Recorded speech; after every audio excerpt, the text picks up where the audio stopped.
नमस्कार, आप देख रहे हैं दैनिक कड़क व्यार टाइम्स में हूं आपके साथ ब्रह्म प्रकाश।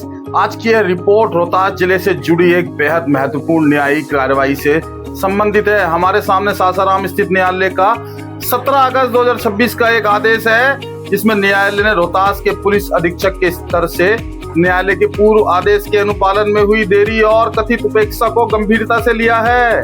इस आदेश में न्यायालय ने न केवल पूर्व में दिए गए निर्देशों के अनुपालन की स्थिति पर सवाल उठाए हैं, बल्कि न्यायालय की गरिमा और आदेश के पालन को लेकर भी कड़ी टिप्पणी की है। सबसे महत्वपूर्ण बात यह है कि आदेश के अंत में न्यायालय के कार्यालय को निर्देश दिया गया है कि रोहतास के पुलिस अधीक्षक के विरुद्ध एक पृथक आपराधिक विविधवाद दर्ज कर उन्हें 22 अगस्त 2026 को स्वयं अथवा अपने अधिवक्ता के माध्यम से अपना पक्ष रखने के लिए नोटिस जारी किया जाए।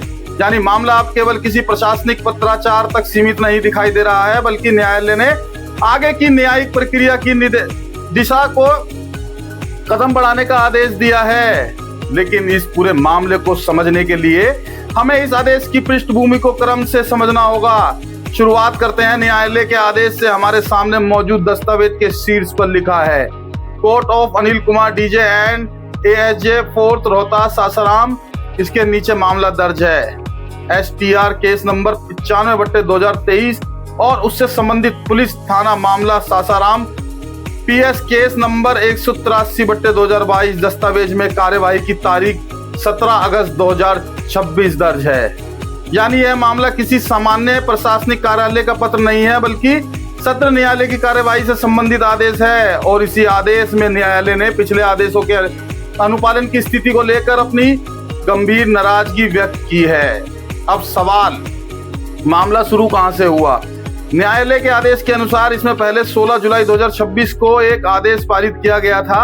उस आदेश की प्रति रोहतास के पुलिस अधीक्षक के विरुद्ध अनुशासनात्मक कार्रवाई के लिए संबंधित उच्च अधिकारियों को भेजी गई थी।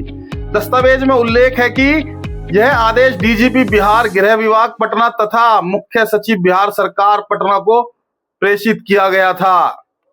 न्यायालय ने उस समय निर्देश दिया था कि निर्धारित अवधि के अंदर की गई कार्रवाई से न्यायालय को अवगत कराया जाए। आदेश में यह भी कहा गया था कि यदि ऐसा नहीं किया गया तो न्यायालय स्वयं कार्रवाई करने की बात पर विचार कर सकता है। अब यहां से इस पूरे मामले का सबसे महत्वपूर्ण हिस्सा सामने आता है। 15 दिन की समय सीमा और फिर 30 दिन का इंतजार। न्यायालय के आदेश के मुताबिक संबंधित अधिकारियों को कार्रवाई की जानकारी न्यायालय को देने के लिए समय दिया गया था, लेकिन 17 अगस्त के आदेश में न्यायालय ने कहा है कि लगभग 30 दिन बीत जाने के बावजूद पुलिस अधीक्षक की ओर से कोई पत्र न्यायालय को नहीं भेजा गया। यानी न्यायालय के अनुसार पूर्व आदेश के अनुपालन की स्थिति में न्यायालय को समय पर अवगत नहीं कराया गया। यही देरी अब न्यायालय की नाराजगी का एक प्रमुख कारण बनती दिखाई दे रही है। यहाँ यह समझना जरूरी है कि न्यायालय के आदेशों में किसी अधिकारी के खिलाफ अंतिम दोष सिद्धि नहीं की गई है, बल्कि न्यायालय ने अपने पूर्व आदेश के अनुपालन में कथित देरी और उपेक्षा को गंभीर मानते हुए आगे की प्रक्रिया शुरू करने का निर्देश दिया है। 3 जुलाई के आदेश का भी जिक्र 17 अगस्त के आदेश में न्यायालय ने 3 जुलाई 2026 के एक अन्य आदेश का भी उल्लेख किया है। इस आदेश के तहत 3 दिनों की अवधि में कारण पुच्छा यानी शो कॉज का जवाब देने को कहा गया था। न्यायालय के आदेश में बताया गया कि पुलिस अधीक्षक रोहतास द्वारा यह स्पष्टीकरण निर्धारित 3 दिनों के बजाय लगभग 20 दिन बाद यानी 23 जुलाई 2026 को न्यायालय के समक्ष प्रस्तुत किया गया। यानी यहाँ भी समय सीमा के पालन को लेकर न्यायालय ने गंभीर सवाल उठाया है। अब इसी क्रम में एक और महत्वपूर्ण जानकारी आदेश सामने आती है। प्राथमिकता दर्ज किए जाने की जानकारी न्यायालय के समक्ष प्रस्तुत स्पष्टीकरण में यह सूचना दी गई कि निर्दिष्ट व्यक्तियों के विरुद्ध 19 जुलाई 2026 को प्राथमिकी दर्ज की गई। आदेश में पीड़ित और सूचक के संबंध में भी उल्लेख किया गया है। न्यायालय ने इस पूरे घटना क्रम को अपने पूर्व आदेश के संदर्भ में देखा। यानी पुलिस की ओर से यह बताया गया कि मामले में प्राथमिकी दर्ज की गई और कार्रवाई की गई है, लेकिन न्यायालय केवल प्राथमिकी दर्ज होने की जानकारी से संतुष्ट नहीं दिखाई देता, क्योंकि न्यायालय का सवाल सिर्फ यह नहीं कि प्राथमिकी दर्ज हुई या नहीं। सवाल यह है कि न्यायालय के आदेश का समय पर पूरी तरह अनुपालन हुआ या नहीं। न्यायालय ने इस पर क्या कहा है? आदेश में न्यायालय ने यह स्पष्ट किया है कि न्यायालय के आदेशों का अनुपालन गंभीर विषय है। न्यायालय ने कहा है कि न्यायालय द्वारा पारित निर्णय के अनुपालन में की गई घोर उपेक्षा के विरुद्ध अनुशासनात्मक कार्यवाही के लिए पर्याप्त आधार और अवसर होने के बावजूद कोई कार्यवाही नहीं हुई। न्यायालय ने इसे न्यायालय की गंभीर गरिमा के प्रतिकूल बताया। अब यहाँ एक महत्वपूर्ण बात समझिए, किसी भी न्यायिक व्यवस्था में अदालत के आदेश केवल सुझाव नहीं होते।